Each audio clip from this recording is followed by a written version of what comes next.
Parece mentira. La primera orquesta de renombre fue con el maestro Félix del Rosario. En los tiempos de papá y en la Navidad en mi casa se bailaba hasta en la madrugada.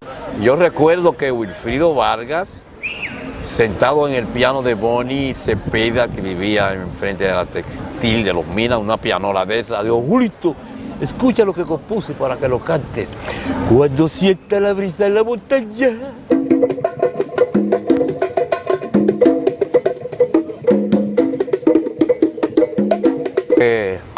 Yo nací en la bahía de Manzanillo, Caribe tengo la voz. Recuerdo que la tumbadora la hice yo ahí. Él cuando me presentó con todos ustedes, el mejor tamborero del mundo. Julio Figueroa, suerte que dijo, según Paul Austerlitz, etnomusicólogo. Sus fiestas y eventos, Luigi Albarante. Luigi Albarante, el hombre sentimiento de la bachata. Ayer te vi con otro querer, ay amor, porque... Saludos, ¿qué tal mi gente que siempre sigue activo con nosotros en este canal de YouTube? Yo soy Joan Abreu, en nuestras redes sociales Joan Abreu Entrevista. Hoy con una entrevista muy interesante a un gran profesor del arte, de la música, que estaba prácticamente perdido y prácticamente en el olvido, pero merece gran importancia porque tiene una historia interesante que contar. El maestro Julito Tambora, percusionista. Maestro, bendiciones, de cariño, maestro. Amén, amén, amén. Gracias, igual, gracias. Es un honor. He escuchado mucho de ti desde hace muchos años. Y Harold, el merengólogo, y otras personas me decían, mira, una entrevista con Joan Abreu, él me habló y eso. Pero ya todo es en el tiempo de Dios. El placer es de nosotros. Estamos aquí en el Parque Colón, donde usted imparte prácticamente muy fuera talleres, casi siempre. Ajá. Y le gustó que esta entrevista se realizara en este lugar. Exacto. Cuéntenos. Tengo 3 años ininterrumpido aquí. Aquí empezó un movimiento, gracias a Camilo Río Fulcar, que fue quien lo empezó. Ha mermado mucho porque hay ciertos inconvenientes, porque toda obra que no se hace por amor no progresa igual, ¿entiendes? El amor a la obra es lo que hace que ella sea perenne y produzca fruto, ¿entiendes? Entonces hay unos profesores que en realidad no lo hacían por amor, sino más por el dinerito. Claro, el dinerito es básico, claro. No vamos a obviarlo, pero él es una herramienta solamente. Sí, qué bueno. A la gente siempre le gusta, a nuestros seguidores, que nosotros le hagamos esta pregunta iniciando a ustedes. ¿De dónde es Julito Figueroa o Julio Figueroa? De aquí, de la capital, de República Santo Domingo, República Dominicana. Nací hace unos cuantos añitos. ¿Pero desde qué lugar de la capital? De la capital. Bueno, yo viví en Villaconsuelo en mi nacimiento. Claro, qué bien, claro. Qué bien. Calle 14, entre La Guardia y La Ubier. Muy cerca del play de la Normal, que allí era donde se hacía las marchas del servicio obligatorio, en la época de Trujillo. Había un servicio obligatorio y allí marchaba mi papá con un rifle de palo y por eso vivíamos allí cerca. Y de allí recogí muchos de los conocimientos que tengo, ¿tú entiendes?, de la música, porque todo viene de que el régimen del mal llamado dictador, yo digo mal llamado, porque un dictador digo que es bueno, porque dictador es el que dicta para que otro copie. Lo malo es irse de dictador a tirano. Tú oye, que se oye como que tira. Diferente, tirano tirando. Pero fíjate que el más malo de los saurios es tiranosaurio. Oye, sí. Aunque le decían tiranosaurio rex, que significa rey, pero ese era tirano, porque cuando él llegaba a correr todo, sea grande o pequeño. Entonces ahí es que usted empieza a acordiarse con la música. Acordiarme con la música porque, como te digo, el régimen tenía como base la música. Incluso el merengue era algo que estaba como mal visto. El merengue no era de las ciudades. Trujillo fue quien llevó el merengue a los salones, lo sabes, sí, claro, ¿no? Y lo usó como arma política también. Entonces, no solo el merengue, de ahí a toda la música. De ahí que no había un parque de la geografía nacional que no hubiera conciertos los domingos. Eso redundó en que a muchos niños nos llamó la atención, porque en todos los parques había una banda cada domingo tocando. Sí. Las bandas del ayuntamiento, las de la policía, las del ejército, las de la Fuerza Aérea. Siempre había en todos los parques una banda tocando y de allí les salía a los niños la inquietud de preguntar cómo se llama este instrumento. Eso es un fagot y este es un cornet, ¿entiendes? Y de ahí vino el incentivo. Qué contradicción, ¿eh? Antes él era un dictador, ¿verdad? Pero se le impregnaba a los niños lo que es el arte, la música. Hoy día no. Era una materia en la escuela, música. Sí. Moral y cívica, Moral y artística. cívica, artística, actividades artísticas los viernes. Qué bien. Sí, señor. ¿Y cómo se dan esos primeros pasos suyos en la música? ¿Usted estudió en una escuela o solo fue de manera empírica? Bueno, sí, yo estudié ya siendo grande, pero de manera empírica siempre porque no había facilidad. De ahí la cosa paró, que hablaremos luego, que yo paré cargándole a Luisito Martí el instrumento para aprender. Porque ahora es fácil, ahora hay internet y hay clases de todo gratis por donde quiera, hay clases de libros por todas partes. Aquí solamente estaba el Salón Mozart en el Conde, que vendía libros de música y tenía uno o dos libros, un solo libro de percusión. El método Jim Krupa, no había más. Solamente, wow. Solamente. Yo conseguí métodos de percusión en aquellos años porque mi familia viajó muy temprano. Y yo oía a los músicos que llegaban a viajar, que eran Johnny Ventura en ese tiempo, más nadie viajaba, que decía que en la 48 había una tienda de música llamada Mani, y yo le dije a mi familia, por favor vayan ahí y envíenme libros de música, y lo hicieron. Ahí comencé yo entonces a estudiar música de una manera más convencional. Qué bien, entonces usted empieza ahí ya a realizar los famosos grupitos, Ventú o cosas así. Exactamente. Primeramente, déjame decirte, el día que mataron a Rafael Leonidas Trujillo en el 61, cuando amaneció, yo estaba sentado en el contén tocando con dos latitas. Recuerdo que llegó mi abuela del mercado y dijo, cállate que mataron a Trujillo. Pero tú sabes que en ese tiempo también todos los colmados tenían una bellonera. Que después que yo viajé a Puerto Rico fue que analicé por qué le denominaban bellonera, porque en Puerto Rico aprendí que un bellón es una moneda de 5 centavos, un bellón. Y de ahí fue que dije, por esto se llama bellonera, pero para no cansarte el cuento, siempre habían colmado y tenían bellonera y yo me pasaba el día escuchando. A mí me rodeó un ambiente musical. Otra cosa que me favoreció a mí fue el haber sido hijo único. Mi mamá no tuvo más, entonces yo era el mimado. Por consiguiente, se me consentía en todo y en mi casa había un tocadiscos aquello, no sé si llegaste a verlo, un tocadiscos de maleta. y los discos eran de 3 revoluciones, 45, 78 y 33. Y en mi casa habían pilas de discos y ese era mi pasatiempo, pasarme escuchando discos. Escuchaba mucha música cubana que se escuchaba aquí. Sí, la música cubana tiene muchas percusiones. Mucha percusión. Bongo. Exactamente. Bueno, el bongo en realidad se puede decir incubó en Cuba. O sea, porque los instrumentos percusivos aquí tienen un origen sincrético, o sea, son un sincretismo del instrumento foráneo que llega con el nativo. Por ejemplo, aquí paró en tambora, en Puerto Rico en panderetas y en Cuba en el tambor batá. Y en los más populares, pues en el bongo y la tumbadora, que es tumbadora, no conga. Conga es un ritmo, la conga, que se toca con la tumbadora. Ve que en la película dicen fila de conga y se pone la mano, fila para tocar el ritmo conga. Es como aquí, el instrumento se denomina tambora, pero el ritmo es merengue, no es que la tambora se llama merengue. No, claro. Entonces la conga es un ritmo que ya lleva 3 instrumentos básicos. Muy interesante ese aclarando. Salidor, revelador y con claro. Porque mira, tocando la conga, no la tumbadora. Sí, pero ya se ha internacionalizado, incluso hay muchos cubanos que dicen la conga. Sí, realmente. Pero primero se llamó tumbadora y antes de tumbadora, jícamo. Jícamo, tú hablas con los cubanos de 90 años y te dicen, oye, ¿quién es que toca el jícamo con fulano? El jicamero. Entonces, ¿cuáles fueron los primeros grupos? Entonces, los primeros grupos fueron, como te dije, los de la tica del barrio. ¿Me entiendes?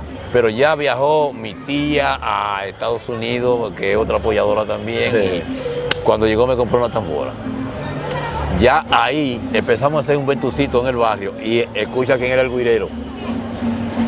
José Tejada Gómez, un gran periodista que ahora tiene su diario digital, que fue director del departamento de prensa del periódico El Sol y de varias cosas.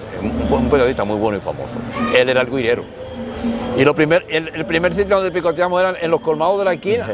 Nos daban 5 centavos, él en la guira, Jonathan Bora, el difunto Carlitín en el saxofón, wow, qué tiempos aquellos. Tocando son. Tocando todo. merengue y eso, tocábamos de todo. Luego fui adquiriendo cierta destreza y ahí entonces empezaron a formarse unos grupitos ya un poquito más serios. Recuerdo que uno de los grupos que mejor experiencia tengo fue un grupo que se denominó Justicia 72. Antes de eso yo estuve con más grupos. Justicia 72 lo formó José Lucía. ¿Conoces a José Lucía? Sí, claro, José también. José, el gran guillero. Formó el grupo Justicia 72 que tocó Diony Fernández allí una vez también. Éramos jovencitos todos. Wow.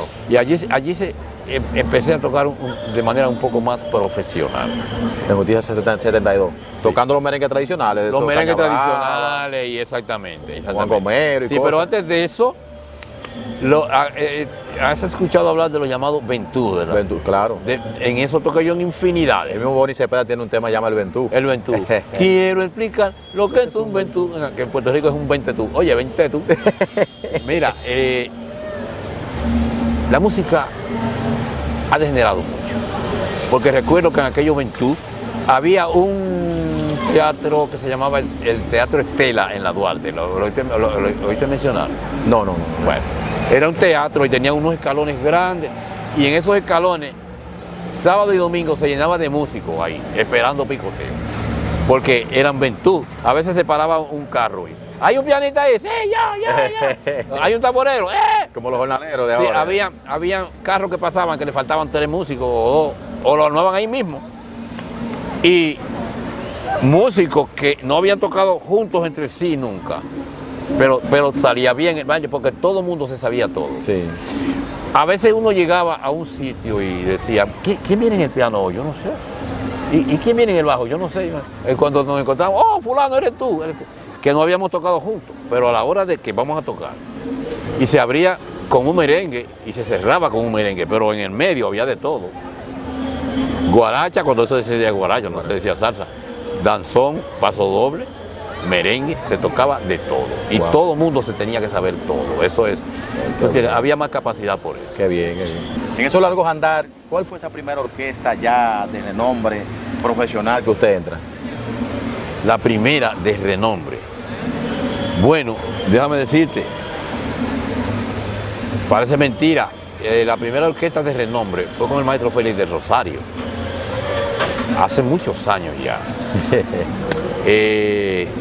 Recuerdo, en ese tiempo aquí era Félix de Rosario, Johnny Ventura y Rafael Solano. Luego fue que subió Negrito Truman, gente como eso. Pero esas eran las orquestas estándar con que todo el mundo quería estar. Bien. Por eso te digo que yo era el seguidor de Martí y siempre estaba donde él estaba y aprendiendo con él. Murió Barretico en un accidente. ¿Tú llegaste a escuchar esa noticia? No. El maestro Félix de Puede ser Rosario. que es un muchacho. El maestro Félix de Rosario tenía el conguero de él se llamaba Kiko Marcano, se fue a residir a Estados Unidos con su esposa. Bien, maestro, entonces la primera agrupación ya profesional a la cual usted se integra. Muy bien, grupo de renombre y de envergadura profesional, el maestro Félix de Rosario. No hace tantos años, eso fue como en el 74, por ahí. No hace tantos años. No hace tantos años, 74. Bueno, yo digo porque si yo te digo que cuando mataron a Trujillo yo estaba tocando con 2 latitas. En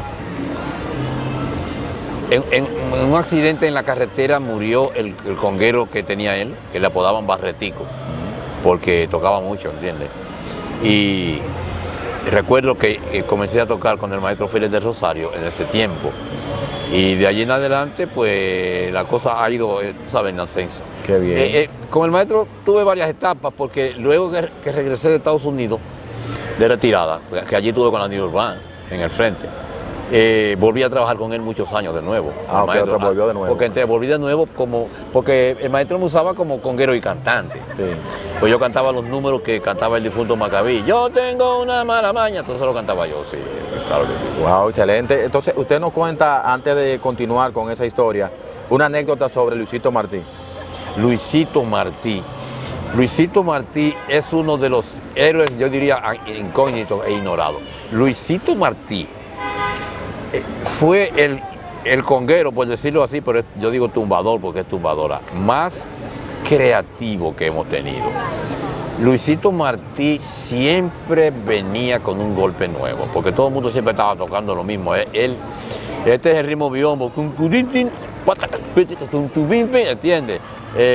Ahora, cuando él la votó fue cuando salió con ritmo merengue, que todo el mundo le llamaba los indios, tengo que escuchar eso, que empezaba la tambora. Que utilizaba mucho los indios del Valle de la Vega. Exacto, que por cierto, eso conllevó una situación política fea, porque en ese tiempo la policía era muy represiva y entonces los tigres en la calle, cuando llegaba la policía, decía, llegaron los indios, y se iba, y los policías se incomodaban. Pues en ese número, Luisito Martí hizo algo que en ese tiempo se fue a la vanguardia de todo el mundo. Le metió un Mozambique y se armó la practicadera en el país. Todos los congueros sacando su conga. Eso tenemos que llegar a hacerlo, tenemos que llegar a hacer eso. O sea, él fue un inspirador de todo el mundo, de los percusionistas, y él no lo sabía. Yo le di esa satisfacción a él de decirle en su casa una vez, antes de morir, Luis, abriste camino con todos nosotros, porque todo el mundo comenzó a seguirte, porque ese era el grupo que más viajaba. Entonces él aprovechaba los viajes y veía un ritmo por allá de algo, y venía aquí y lo incluía en el merengue, tú sabes, algo parecido. Innovó. O sea, eso innovó. Él era el rey de las fusiones aquí en eso. Entonces usted me dice que usted le cargaba hasta la conga. La conga, porque él vivía en Los Minas, donde está ahora la maternidad. Eso era un play de jugar pelota, donde iban los muchachos a echar desafío, como le llaman. Y él vivía en la callecita que está ahí, detrás de la farmacia que está ahí, vivía él. Cuando eso tenía, me acuerdo, un solo hijo. Entonces usted iba allá donde él... Iba donde él y le cargaba su tumbadora y iba a los bailes con él, tú sabes, para verlo. O sea, que él fue, obviamente, lógico, por lo que usted nos cuenta, que fue músico primero que usted, o sea, en tumbador. Luisito Martí, sí. pero claro. Ok. Él era el conguero que admirábamos nosotros. Qué bien. Él y el de Félix de Rosario, Kiko Marcano. Tenían cada uno un programa los miércoles, Johnny Ventura, y los jueves Félix de Rosario en un canal de televisión, uno con patrocinado por una bebida y otro con otro. No sé si puedo decir el nombre, no puedo. No hay problema, no hay problema. Bueno, Johnny Ventura con Brugal y Félix con Bermúdez. Pero o sea, ellos eran los más llaves del mundo. Pero sí, para la gente ellos eran enemigos porque se tiraban. La competencia de siempre, sí, tú sabes, como ya Veneno y el vampiro Cao, que donde veamos nos vamos a matar, pero cuando se acababa la lucha salían juntos. Ahora se sufría para que se llene el asunto. Entonces, esa era la pugna, y uno que me gusta más Félix y me gusta más Johnny, pero yo lo perseguía a los dos, y porque me gustaban los dos congueros. ¿Usted tomó cositas de Luisito Martí? Claro que sí, claro que sí. Es que todo el mundo tuvimos que copiar de él. Mira, cuando yo escucho, llegó Nochebuena otra vez, el mismo problema otra vez, cuando dice el mambo, que empieza a yo lloro cuando lo oigo, porque yo digo, yo soy que estoy tocando ahí, él. Sí. Pero lo asimilé de una manera tal, wow, mira, me pongo sentimental cuando me sale la voz de él. Sí, claro. Me llega porque, wow, man. Él me inspiró tanto porque él tocaba limpio y ese manoteo, la tumbadora doble, él lo mantenía en los merengues y los demás no. Wow. Después de Félix de Rosario, ¿a qué otra agrupación usted llega? Bueno, a agrupación importante, déjame decirte algo. Yo tenía un grupo en el Hotel Villa de las Américas. Eso era un hotel que había después que se cruza el puente Duarte, ahí subiendo la cuesta. Y en esa Bugatti ahí le hicieron un homenaje a Wilfrido Vargas. Yo tocaba allí, yo tenía a Bonnie en el piano. Yo le daba 9 pesos diarios a Boni. A Boni Cepeda. Sí, y 7 a José Lucía. Le hicieron un homenaje a Luisito, a Wilfrido allí. Y me dice Wilfrido, Julito, ¿qué grupito tienes aquí? ¿Qué grupito tan bueno? Y de ese grupito se hicieron los hijos del rey. Pues ya estaba Luisito, estaba Boni ahí, estaba José Lucía. Sí. Raputín vivía enfrente, en Villa Duarte, y a Raputín a veces yo le daba 5 pesos para que viniera y tocara conmigo. También. Una noche, pero no podía tenerlo porque era un grupo pequeño, me pagaban poco. Y ahí a ese mismo grupo le metió él a Carlitín en el saxo, a Barúa, también en los saxos, Kaki, Raputín. Y así empezaron los hijos del rey, que se hicieron con la mira de que yo cantara ese número. Yo recuerdo que Wilfrido Vargas, sentado en el piano de Boni Cepeda, que vivía enfrente de la textil de los Minas, una pianola de esa, dijo, Julito, escucha lo que compuse para que lo cantes. Cuando sienta la brisa en la montaña, cuando... Y el teico de Tatico. Y ese era el plan. Entonces...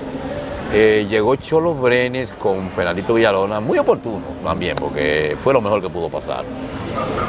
Que Fernandito había estado pegado cuando niño con una canción de Jaco Monti. Como ese Festival de la Voz. El Festival de la Voz, me parece, y estaba como medio olvidado. Y dice Wilfrido, Julito, mira, con tu permiso, vamos a dejar que Fernando sea que grabe el número bandera que vamos a hacer. Digo, muy bien. Entonces yo pasé a ser el segundo cantante de los hijos del rey. Fernandito y yo éramos los cantantes adelante. Entonces terminó Fernando cantando homenaje a Tatico Enrique. ¿Y usted entonces qué canta? No, yo cantaba de todo, porque los hijos del rey cuando empezamos, las salsas eran transcripciones, cuando eso se usaba mucho. Y yo cantaba El hijo de Obatala, ya seco, cantaba El barrio obrero a las 15, un paso, el número que habían estado pegados en la radio por grupos anteriores. Claro. Entonces yo lo hacía tocando las congas, porque yo venía de la escuela de Luisito Martí, que era el conguero que tocaba de pie. Sí, sí. ¿Entiendes? Entonces eran los Kenton, los bailarines, y ese era el frente. Los Kenton, Fernandito Villalona y yo delante. Usted delante porque ya usted tenía un nombre. Porque yo era, no porque era el cantante. O sea, yo cantaba la misma cantidad de números que Fernando. Oh, porque yo cantaba merengue, cantaba toda la salsa y algunos boleros.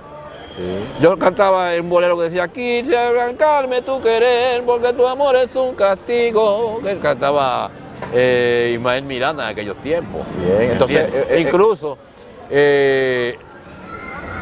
déjame ver, el que grabó Raulín cuando entró, porque a mi salida fue que buscaron a Raulín Rosendo para cantar la salsa y a Modesto para tocar las congas, que estaban los dos con Cuco Baló y se armó un lío. Sí. La tribu de Cuco, al yo irme de los hijos del rey, pero fíjate cómo pasó, parece mentira, porque era un grupo pegado y estábamos tocando 4 y 3 fijos semanales y yo me fui de ahí. En ese tiempo estaba en su puro apogeo, lo que ahora es el Salón La Fiesta, era la fuente del Hotel Jaragua. Wow. Era la emulación o copia de un gran nightclub de Las Vegas, donde no había shows, sino revistas. Wow. Un show es una cosa, pero una revista es una concatenación de shows. Sí. Un equilibrista, un mago, un solista, un grupo de baile, ¿entiendes? Era un show que duraba 2 horas y media y 3 horas. Y era leyendo música. O sea, y entonces se tenía en ese tiempo como que allí estaba la élite musical, los mejores músicos del país, porque había que ser buen lector y buen instrumentista para estar allí. Y eso me llenó a mí, me llenó los ojos, porque recuerdo que cancelaron a Luis Delgadillo Rebuca, excelente Rebuca, músico, sí. que en gloria esté. Y ya el show estaba en su apogeo, en la revista la cambiaban cada 2 y 3 meses. Y no había tiempo para ensayar un conguero. Y Milano, Wilfredo Figueroa se llama él. Igual que usted. Era el batería de allí. Y dijo, yo conozco un conguero que si copiamos la carpeta de la batería, le ponemos un atril con bombillo, él viene esta noche y toca el show. Y dijo la bata, ¿cómo va a ser? Y dijo, sí, así es. Julito, es para la fuente esta noche. Se menciona a Rafael Lavasta. Rafael Lavasta, sí, que era el director de allí. Claro. Uno de mis, wow, de mis mentores, aprendí mucho de Rafael Que Lavasta. muchísima gente creían que era panameño, realmente Sí, no, es dominicano. Es dominicano. Hasta que nosotros lo pudimos entrevistar en Baní. Vivió allá y era amigo del presidente Don Mato Ríos. Él fue millonario allá, no sé qué pasó después. Pero todo un ídolo en Panamá. El asunto es que toqué mi show como si yo lo hubiese ensayado, porque me pusieron los papeles de la batería y con su bombillito y lo toqué normal. Todo bien. Y dijo Lavasta, que lo nombren, vaya al casino y lo nombren a mí mismo. Y yo, wow, voy a estar en la cuenta de la fuente. Y yo me olvidé que yo era estrella porque yo era cantante adelante. Sí. Y me fui para un nightclub donde voy a tocar oscuro, donde nadie me está viendo. Pero me llenaba aquello de que estoy con la élite musical. Ok, entonces usted dijo, dejó Los Hijos del Rey. Dejé Los Hijos del Rey, sí, ese mismo día. ¿Y usted logró grabar algo con Los Hijos del Rey? Bueno, yo estuve sonando. Algo, está en vivo, estamos grabando. El momento. Un placer, bendiciones. No te he visto, yo creo que Contate una entrevista, mijo. Está bien, tranquilo, esto es así. Esto es bueno, espontáneo. esto es en vivo. Oye, esto es en vivo, esto es espontáneo. Entonces, Los Hijos del Rey, usted Los logró Hijos del Rey, grabar con... óyeme, lo que más sonaba en aquel tiempo era lo que cantaba yo. Yo quisiera que todos supieran bailar mi charanga, pero a mi manera. Yo digo, no estoy privando del sabio. La verdad, no, ese. Sí.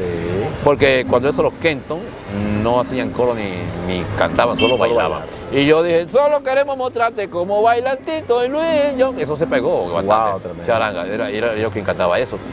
Aparte de que, fíjate, hay muchos números que están grabados allí, que en el estudio, porque en ese tiempo se improvisaba mucho, y hay muchas de las letras que las escribí yo. Mira, la americana, quizá Wilfrido oye esto y dice que no, pero en el estudio Wilfrido estaba terminando la americana, tendrá que regresar a su país la americana. Y dice Wilfrido, yo la felicito, muy buena intención. Y yo le dije, vuelva para su casa en el primer avión. Y dijo, eso.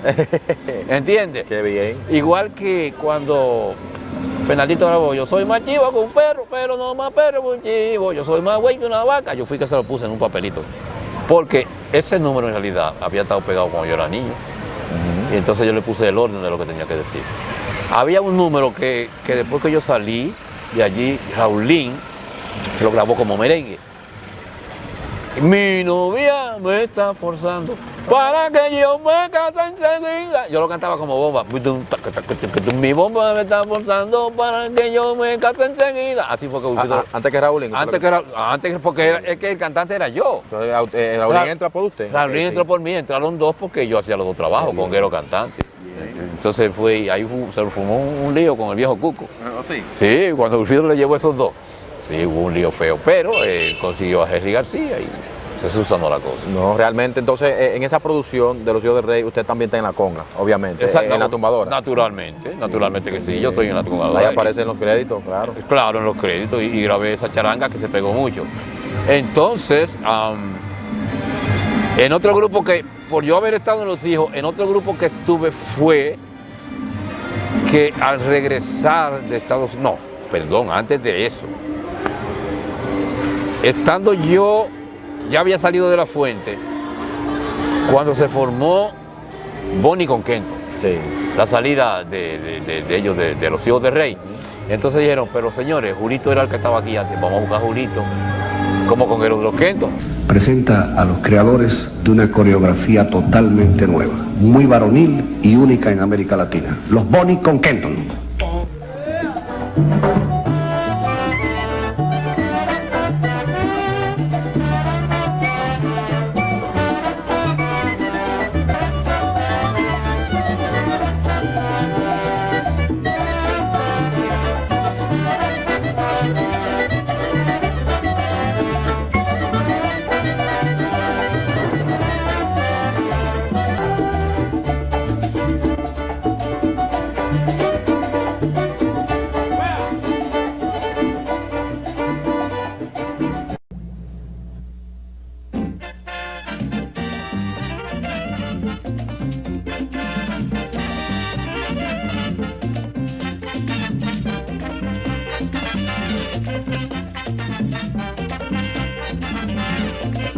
Oye Teresa, me duele la cabeza, solo vengo pensando que mi amor no te interesa.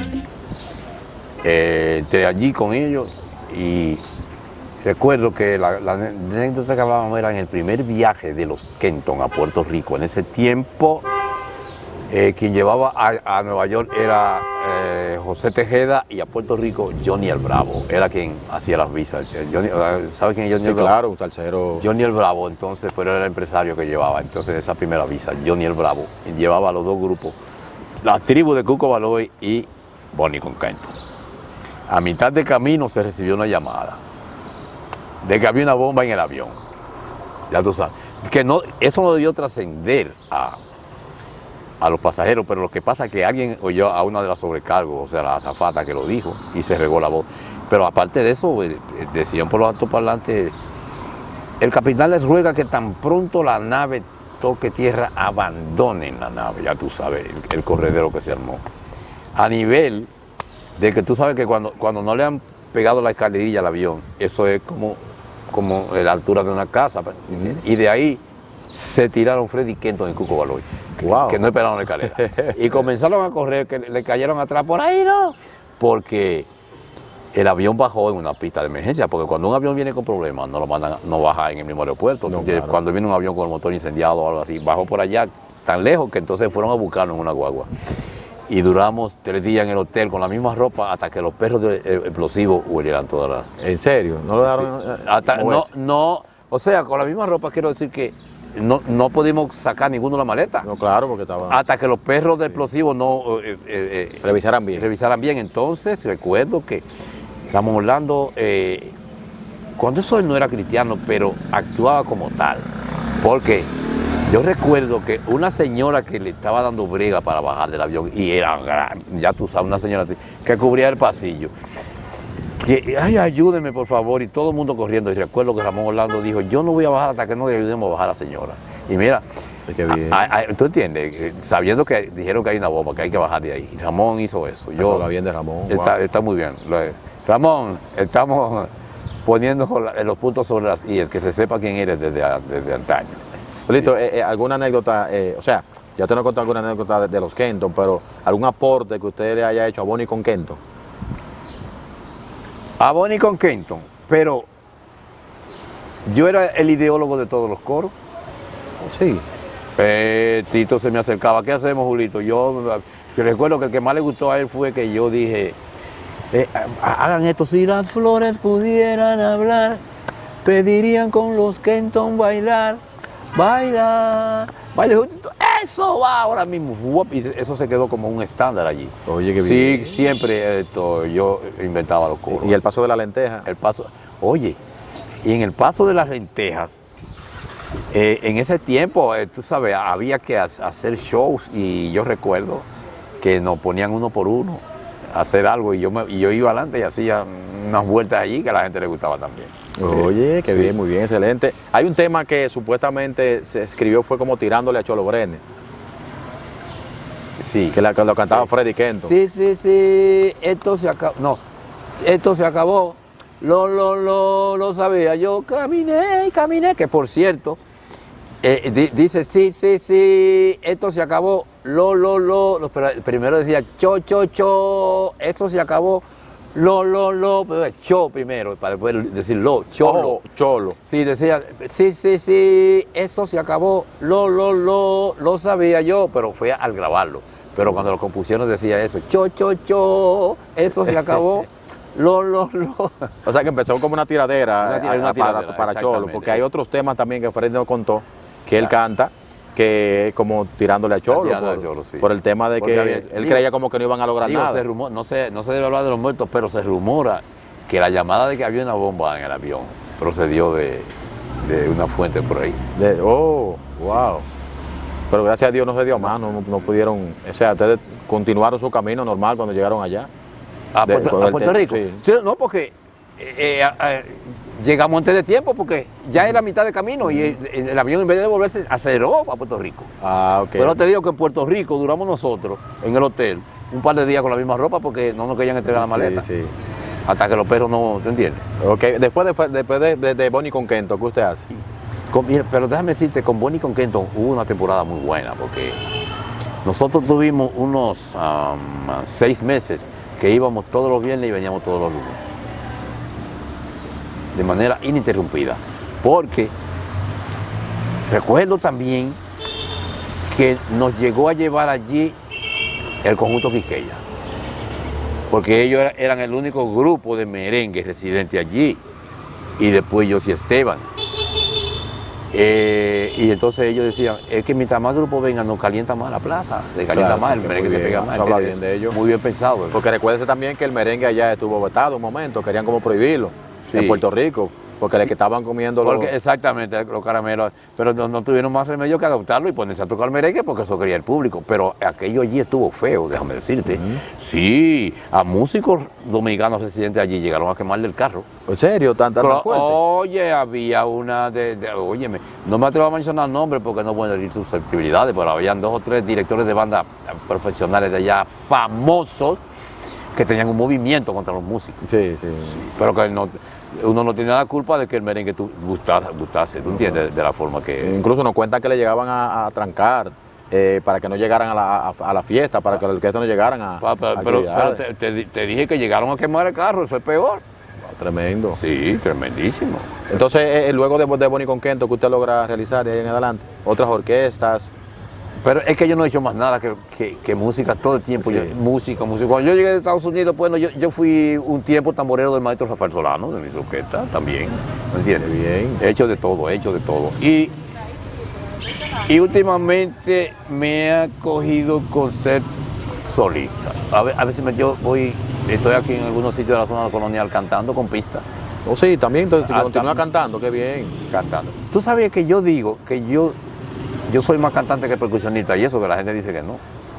Pero, ¿tú entiendes? Porque yo, modestia aparte, yo soy, pero es que decir yo soy, es verdad, hay que esperar que la gente lo diga. Sí, pero yo soy merenguero, bolerista, salsero, baladista, que no es. Usted completo. Mucha gente no sabe que cantar bolero y balada no es lo mismo, o sea, hay un ingrediente que no lo lleva. El bolero siempre se tiene que oír más tropicalizado, porque como base siempre va a tener tumbadora, bongo y maraca, y la balada no. Y entonces usted tiene esa virtud, que usted le mete mano a todo. Qué bien. Claramente. Entonces, usted, Los Hijos del Rey, Félix del Rosario, Bonnie Conquento, nada más estuvo con esas agrupaciones. Sí, no, ya te dije, yo trabajé un buen tiempo con el maestro Rafael Solano. Rafael Solano también, sí.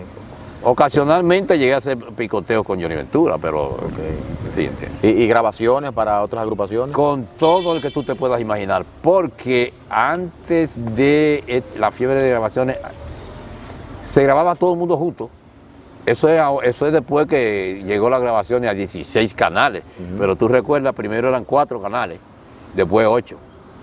Bueno, cuando se grabamos a 8 canales, yo recuerdo que se grababa la tambora y la tumbadora y la guira juntos, y el bajo y el piano. Lo que pasa es que cada uno metido, después era que se le ponía los salsos de la trompeta y las voces.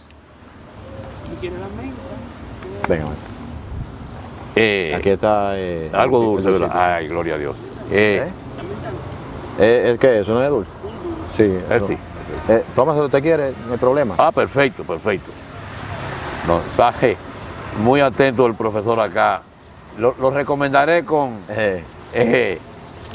movimiento de protección al envejeciente. Sí, porque yo le dije, yo necesito algo dulce para subir el azúcar un poquito. No, primero lo primero. Y aquí está, ¿entiendes? Lo primero, el templo del Espíritu Santo. Claro. Yo digo, así se denomina, templo del Espíritu Santo. Yo digo que a Jesús no lo comprendieron cuando dijo, destruid este templo y lo reconstruiré en 3 días. Y a los 3 días él paró el cuerpo de la tumba, pues él se estaba refiriendo a este templo. Al templo, claro, excelente. No, pero muy bien, eso es bueno que usted, porque tenemos ratito, usted se refresque, se tome su dulcecito, ya que también tiene siempre una faena en lo que es el Parque Colón, donde usted nos cuenta que usted le da a los niños que cruzan por allí, trata de que ellos aprendan parte del conocimiento de lo que es el arte, la de la música, que ya eso no existe en prácticamente ningún pueblo. Y lo hace de manera voluntaria usted, porque no recibe nada ni de las autoridades, ni del gobierno, ni del Ministerio de Cultura. Ahora mismo no lo recibía de Supérate, pero ya alegaron como que el presupuesto está corto o algo así. Okay. La señora Ana Fabiana y la señora Yudel Camota alegaron eso, no sé por qué. Pero seguimos aquí, ya estamos abiertos a si alguien quiere cooperar. estamos abiertos a que nos ayuden para seguir esta obra de educar a nuestra niñez musicalmente. Porque la música, alguien dijo con sobrada razón, es el alma de los pueblos. Ningún pueblo está exento de música. Un pueblo sin música no progresa, porque un pueblo que toca, canta, baila, pinta, hace arte, es más feliz y productivo. Amén, amén, amén. Entonces, ¿usted entiende que, por ejemplo, cualquier autoridad dominicana o fuera de aquí que considere que puede colaborar con la causa del maestro Julito, quien imparte prácticamente clases y enseña a los niños que van al Parque Colón de manera gratuita, voluntaria, pero no solamente del pan vive el hombre, dice la palabra? Amén. Y usted tampoco está pidiendo, sino que si alguien quiere, o a través del gobierno, a través de una institución privada o pública, lograr de que le pueda conseguir, no sé, un aporte significativo para su comidita, su refrigerio, agua y cosas así, puede ponerse en contacto con usted, ¿verdad? Me voy más lejos. Yo, hace 4 años, subí un video a YouTube donde exhorto a la diáspora que pueda donar una tamborita a un niño. Se titula, lo tengo que hacer de nuevo porque tiene unos cuantos fallitos, dice: apadrina a un niño musicalmente para que diga tengo mi tambora. Entonces, para que sepa dónde fue su dinero, esta garantía.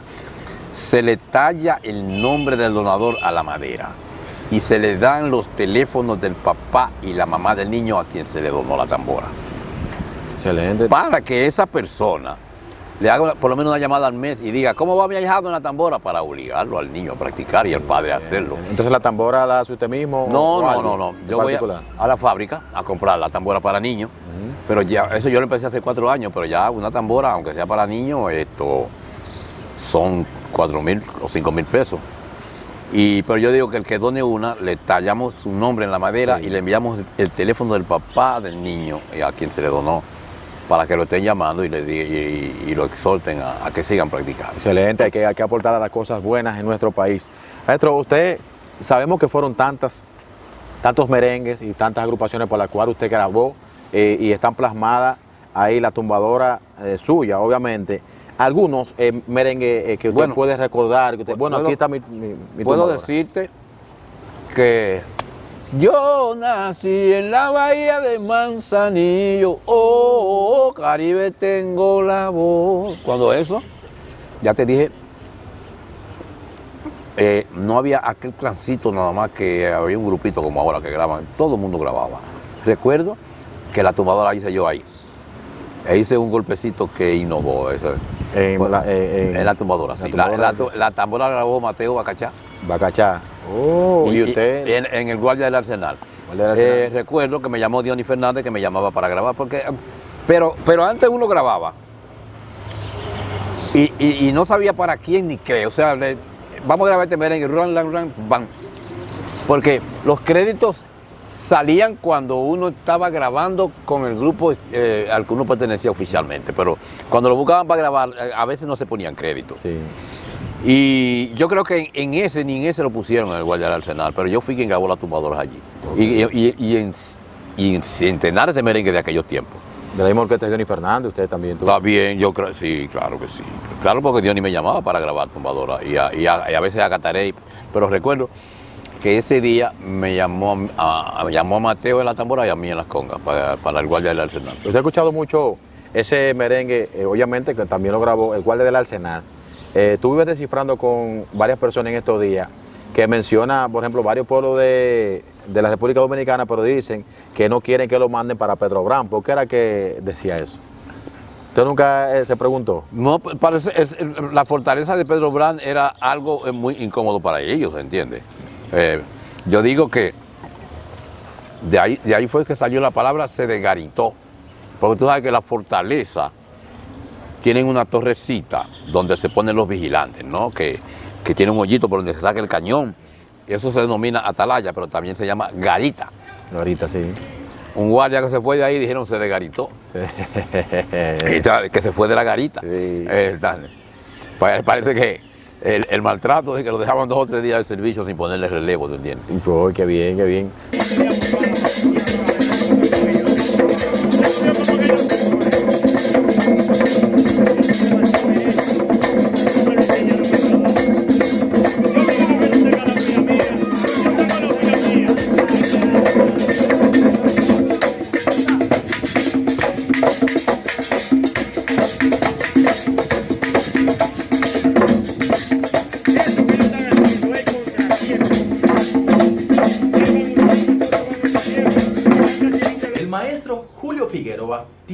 tantas historias y anécdotas que contar que todavía nos queda una segunda parte. Esta fue la primera parte donde nos contó sus inicios en la música. Falta la parte donde estuvo participación con grandes agrupaciones tanto en Puerto Rico como en Estados Unidos, con Tito Puente, Celia Cruz y en diferentes escenarios internacionales tocando percusión. Además, ¿qué pasó con Julio Figueroa cuando llegó a la República Dominicana y qué está pasando con él en este momento? Si es tu primera vez en nuestro canal de YouTube, quiero invitarte a que te suscribas a este canal. Suscríbete, te voy a enseñar. Ahí donde dice suscribirte, te suscribe. Activa la campanita para que te lleguen nuestras notificaciones de nuestros videos. Además, comparte estos videos y dale like. Yo soy Joan Abreu, esperando y sigue disfrutando de nuestro contenido. Hasta la próxima. Bye bye.